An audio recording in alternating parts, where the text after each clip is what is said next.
प्यारी साध संगत जी, आप सभी को प्यार भरी राधा स्वामी जी। गुरु प्यारी साध संगत जी, बाबा जी अपनी संगत को सुबह उठाने के लिए 3 बजे आते हैं।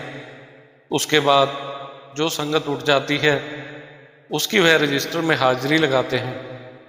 उसके बाद बाबा जी अपनी दया मेहर की टोकरी लेकर आते हैं और उन पर दया मेहर के फूल बरसाते हैं।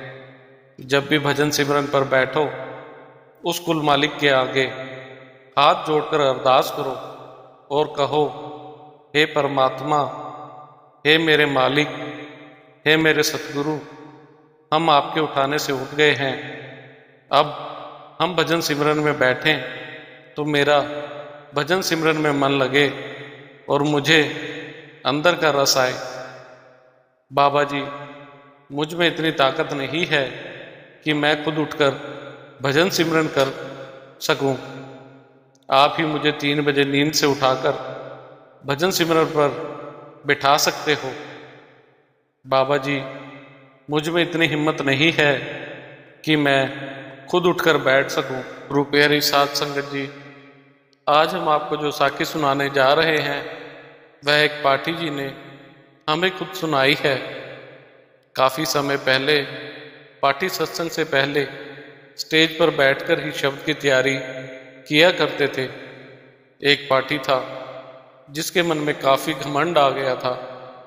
उस पाठी के घमंड को बड़े महाराज जी ने कैसे ठीक किया, यह बात बड़े महाराज चरण सिंह जी के समय की है। एक पाठी था जो बड़े महाराज जी के साथ हमेशा सत्संग में शब्द पढ़ता था। हजूर महाराज जी उसको हर जगह पर सत्संग करने के लिए अपने साथ सत्संग प्रोग्राम में बाहर लेकर जाया करते थे। एक बार बड़े महाराज जी का प्रोग्राम मुंबई में था। उस पाठी ने यह बात हमें खुद ही बताई है कि हजूर महाराज चरण सिंह जी मुझे अपने साथ हर बार मेजर सेंटर में भंडारे पर लेकर जाया करते थे। पाठी जब स्टेज पर बैठकर शब्द पढ़ रहा था तो उसके मन में एकाएक विचार आया, शायद महाराज चरण सिंह जी को मेरी आवाज़ बहुत अच्छी लगती है, इसलिए हुजूर महाराज जी मुझे हर जगह अपने साथ भंडारे पर शब्द पढ़ने के लिए लेकर जाते हैं। उसके मन में एकदम से आया कि शायद हजूर महाराज जी मुझसे बहुत प्यार करते हैं, जो हर समय मुझे अपने साथ अपने हर भंडारे में लेकर आते हैं। जैसे ही उस पाठी ने अपने मन में यह बात सोची तो इतने में हजूर महाराज जी भी स्टेज पर आ गए। क्योंकि पहले ऐसा होता था, पाठी पहले से ही स्टेज पर शब्द किया करते थे। हजूर महाराज जी ने जब संगत को माथा टेक कर वह गुरु गद्दी पर विराजमान हुए तो सत्संग का समय भी हो गया था। हजूर महाराज चरण सिंह जी ने उस पाठी को शब्द पढ़ने के लिए कहा। उस समय पता नहीं क्या हुआ, उस पाठी की आवाज नहीं निकल रही थी। आवाज बिल्कुल बंद हो गई थी और गला भी एकदम से जवाब दे गया था। उस पाठी ने बताया कि मैंने अपने कुर्ते की जेब में रखी हुई मिश्री निकाल कर खाई, परंतु बिल्कुल भी फर्क नहीं हुआ। फिर उसने इलायची भी खाई, लेकिन आवाज वापस नहीं आ रही थी। उसने पानी भी पिया, पर उसकी आवाज निकल ही नहीं रही थी। फिर उसकी समझ में आया कि मैंने जो अपने मन में बात सोची थी, यह सब उसी सोचने के कारण हुआ है। उसने फिर मन में हजूर महाराज से माफी मांगी तो हजूर ने उसकी तरफ दृष्टि डाली। तब कहीं जाकर मेरी आवाज वापस आ गई और वह पाठी तब शब्द पढ़ पाया। और सत्संग खत्म होने के बाद उसने हजूर महाराज जी से दोबारा माफी मांगी। साध संगत जी, इसलिए कहा जाता है कि हमारे मन में क्या चल रहा है हमारे प्यारे सतगुरु जी सब कुछ जानते हैं। सो अपने मन में किसी चीज का गुमान ना आने दें और ना ही किसी चीज का अभिमान आने दें। साध संगत जी हमेशा इस बात का ध्यान रखें जी, सुबह शाम भजन सिमरन करते रहें। बाबा जी के कहे अनुसार सिमरन को पूरा समय दें और बाबा जी से खुशियां प्राप्त करें। इसी के साथ एक छोटी सी साखी और है।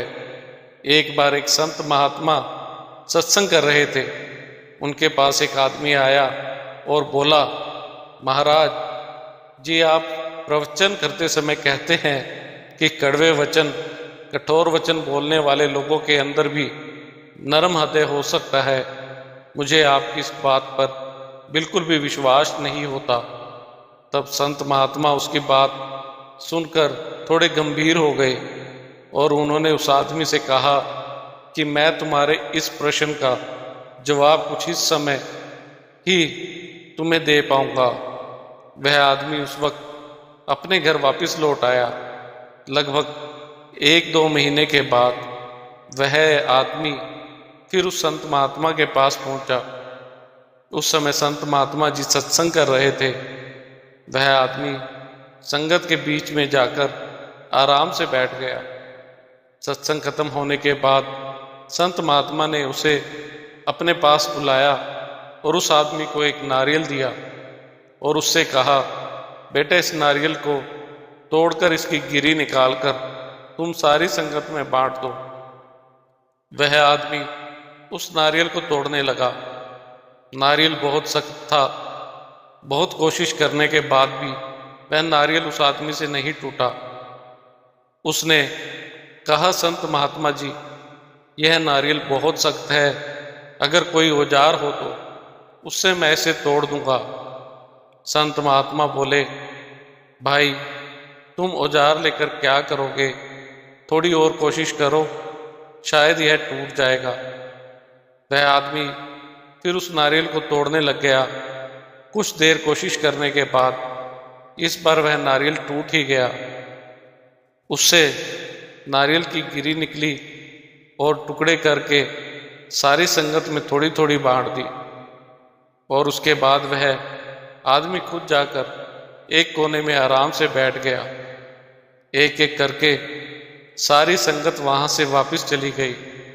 उसके बाद संत महात्मा जी भी वहां से उठकर जाने लगे तो उस आदमी ने कहा, गुरुदेव अभी तक मुझे मेरे प्रश्न का उत्तर नहीं मिला।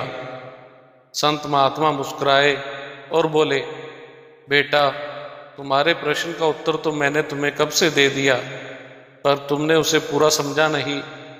उस आदमी ने आश्चर्य से कहा, गुरुदेव मैं कुछ समझा नहीं, आपने कब मेरे उस प्रश्न का उत्तर दिया है।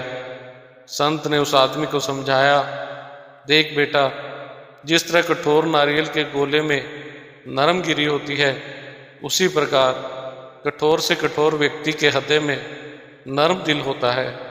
उसे भी एक विशेष औजार से निकालना पड़ता है। वह औजार है प्रेम पूर्ण व्यवहार।